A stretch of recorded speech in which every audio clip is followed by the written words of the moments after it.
Lero Panyasa Voice Box nzika ina yochikonda chipani cha United Democratic Front UDF akuti uthengawu upite kwa nonse amene mafalitsa zabodza kuti UDF komanso mtsogoleri wa chipanichi Alipele Muluzi akapanga mgwirizano ndi chipani cha Malawi Congress Party AMCP. Makamaka ati uthengawu ukapezedwa ndanyiwa Aboni Kalindo komanso Wabakili Muluzi TV kuti anthu amenewa ndi amene nkhaniyi anayikoka kwambiri. Ndeti kalimodzi pano Panyasa Voice Box kunevo nikula imeneyi akuti bwanji pa nkhani imeneyi ndipo akamaliza timati musankho choka mutuze maganizo anu in the comment section below pompano Panyasa Voice Box.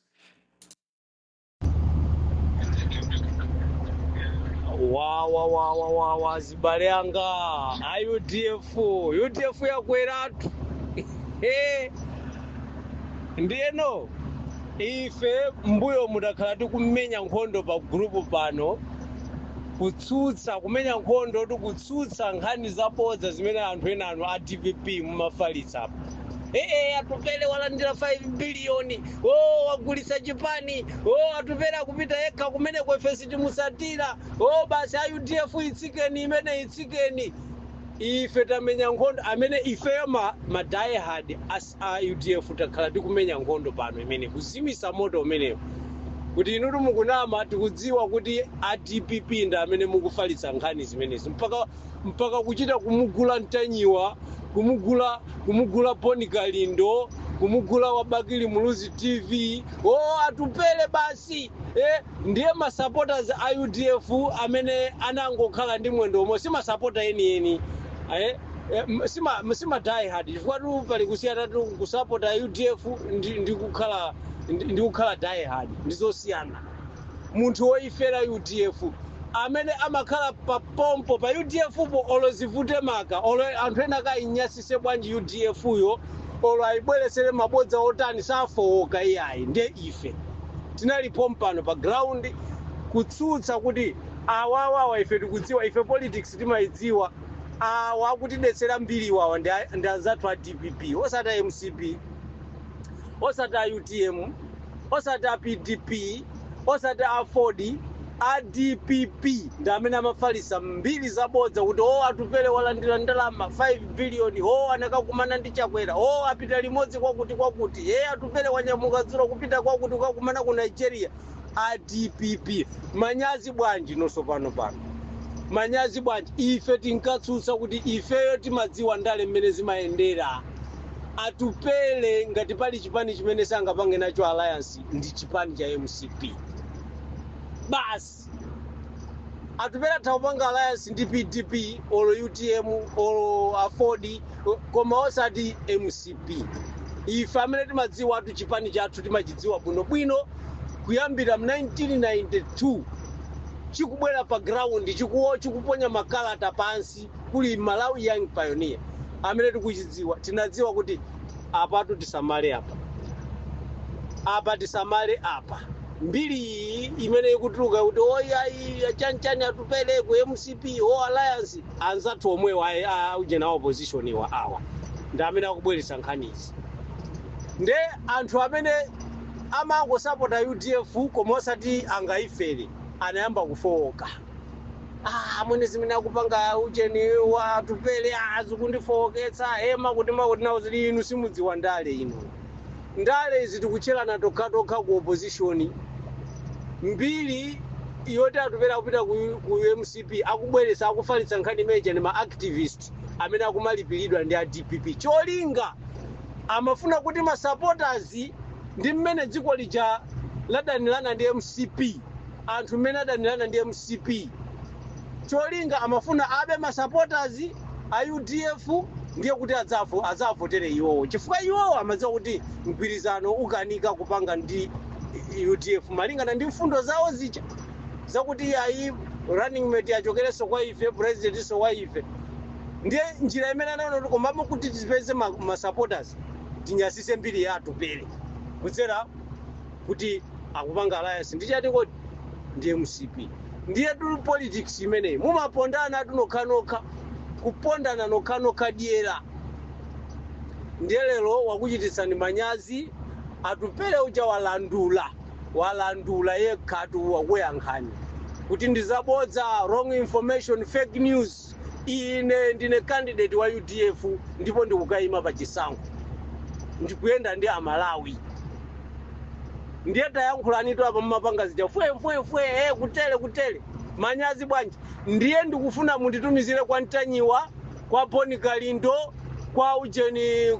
kwa ujeni auti ndani wabakili Muluzi TV anachita kupatsidwa ndalama akalindo kumachita kuonesa newspaper mwaonatu mwanyu zipani zina zonse mango zisatira timakuuza nife ndiye lero li kuchitsiru bwanji penembo siko mwachitikao chitsiru noka akalindo wabakili TV ine tinkakusatira mbuyo mujatu nkapanga zinthu zolondolatu zoyankhula zolimbana ndi MCP koma walandira ndalama wayambano kumalimbana ndi zipani zinazotsutsa wakhala ukuyitukwana UTM chifukwa cholandira ndalama ku DPP mwasiya zomaunikira Malawi zija zoona zija za MCP kuti MCP tonse ndani wathu ndi MCP mukalandira ndalama kumayitukwana opposition anzake a DPP muli ndi vuto ino ndi anthu ozikonda kwambiri afiti anthu adyera ndiye tayambani tu kampeni wanu uja oti manena uja Muluzi Chipele akupita ku MCP mauti matayankhulani manyazi bwanji satana akuchita manyazi apa satana wachita manyazi apa satana wa DPP wachita manyazi apa nditi ma activist tanu tichi mwachita manyazi tu apa achina Boni Kalindo tabwerani tu muzitionesa news mumautionesa zichi ife tu UDF sinayamba kusapota lero ndiye ndibwereso kwa inu ma supporters amene mmaneno ine apa UDF ndaitsika makuti chifukwa chongomva ma information apa social media mukhwime nzeru osamangoti kutengeka ndi information yabodza apa social media muzidikilira tinakuuzani ife kunena kuti chipani chilichonse chimakhala ndi a National Executive Committee amene amapanga ziganizo zimene zichankulengezesa kapena president iyo mwini wake anene kuti atalowa kwakutidi koma inu mumangomva ma declaration amene amangoti munthu wina akakhuta siku limene wagona ndi njala basi kulemba zolembalemba zokhuza UDF ndi MCP panepa chino basi kumakhulupirira zimenezi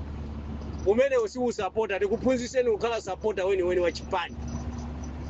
umadikira umadziwa kuti ineyo nkhani ya chipani changa kuti ndiimve yoona ya chipani changa ndidikire akuti kumakhala ma spokesperson kumene kucha amene amayankhulira chipani kapena amene amayankhulira president wa chipani amene acha zimene angayankhule iwaja ndi zimene mmayenera inu kuzitenga zimenezo osati zongolemba munthu pa WhatsApp wakuti inu basi kumaneno ndafoka ndi chipani changa zimene ndaona pa WhatsApp inu simasapota eni ndiye apa mupanga bwanji ngati uli supporter weni wa UDF osamamvera zokamba za achina aujeni ma DPP zongolemba DPP nkumatumiza pa WhatsApp basi muzikhala true supporter die hard oifera kuti ifeyo pamavuto pamtendere ndifa UDF kaya anthu azitukwana kaya zitani ndifa UDF basi ndikupasani chisanzo mai Lilian Patelo mwaona mai Lilian Patelo ndale za matipati anaziyambira mchipani cha UDF mpaka pano ali ku UDF aukalambira kuti amene acha ndi andale eni ochikonda chipani osangoti kudumphira uku ngati ulendo wachina auchina Uladi Musa ulendo wachina Ken Sonda chipani chilichonse chimene chalamulira ku Malawi kuchokera 1994 ajoinapo achina Uladi Musa amene sima politician amene achi agulugufe amene nda agulugufe sadzo alibe direction kumene amaulukira mango njanja kulowera uku basi palibe chanzeru chimene angapereke pa chitukuko cha dziko la Malawi ndiye inunso muzikhala okhazikika pandale ngati muna inu ndi UDF be with UDF basi sati zoti basi kumene akupasani ndalama anthu akunamizani basi kunene kuizo ndikhumudwisa be a true member of the political party sati zizomango tengeka ndi zinthu za zing'ono UDF Kanyamukatu UDF yanyamuka.